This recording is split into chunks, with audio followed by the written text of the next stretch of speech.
வணக்கம் நண்பர்களே. தேனி மாவட்டம் கம்பம் பகுதியிலிருந்து உங்கள் பிரதாப். இன்றைக்கி நம்ம பார்த்துட்ருக்கிறது தென்னை மரத்தை பற்றி தான். தென்னை மரத்தில் ஏற்படக்கூடிய பிரச்சனைகளை தீர்க்கிறதுக்கு இந்த மெட்டாரைசியம் அனிசோஃபியா பார்த்திங்க அப்படின்னா நம்ம தென்னை மரத்தில் ஏற்படக்கூடிய பிரச்சனைகளை மெயினாக பார்த்திங்க அப்படின்னா காண்டாமிருக வண்டு.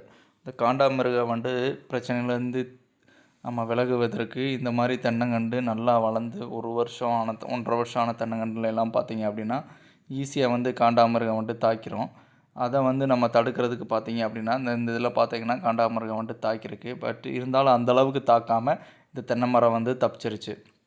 இந்த மாதிரி பிரச்சனைகளுக்கு பார்த்திங்கன்னா நல்ல வெயில் காலங்களில் என்ன பண்ணணும் அப்படின்னா, நான் சொன்ன அந்த மெட்டாரைசியம் அனிசோஃபியாவை என்ன பண்ணுறீங்க அப்படின்னா, நம்ம 200 லிட்டர் பேரலரில் ஒரு 3 லிட்டர் லிக்விடாகவும் இல்லாட்டினா நம்ம பவுட்ராகவும் கிடைக்கும். சரிங்களா? பவுட்ரு பார்த்தீங்க அப்படின்னா ஒரு 3 கிலோ கூட போட்டு நம்ம 200 லிட்டர் தண்ணியில் பேரலில் நல்லா மிக்ஸ் பண்ணி அந்த மிக்ஸ் பண்ணதை நம்ம ஸ்ப்ரேயர் வச்சு நம்ம குருத்தில் நல்லா படுற மாதிரி நம்ம தென்னை மரங்களுக்கு கொடுக்க ஆரம்பிக்கணும் நண்பர்களே.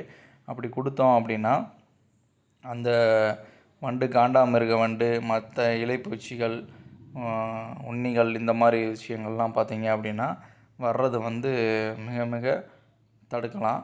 பார்த்தீங்க அப்படின்னா கண்டிப்பாக ஒரு 4 மாதத்துக்கு ஒரு தடவை இந்த மாதிரி மருந்து கண்டிப்பாக நம்ம குருத்துகளில் கொடுத்தாகணும். இந்த மாதிரி கொடுத்தா மட்டும்தான் தென்னங்கன்றுகளை காண்டாமிருக வண்டிலிருந்து நம்ம காப்பாற்ற முடியும். இந்த அளவுக்கு நம்ம குருத்தில் ஸ்ப்ரே பண்ணணும்.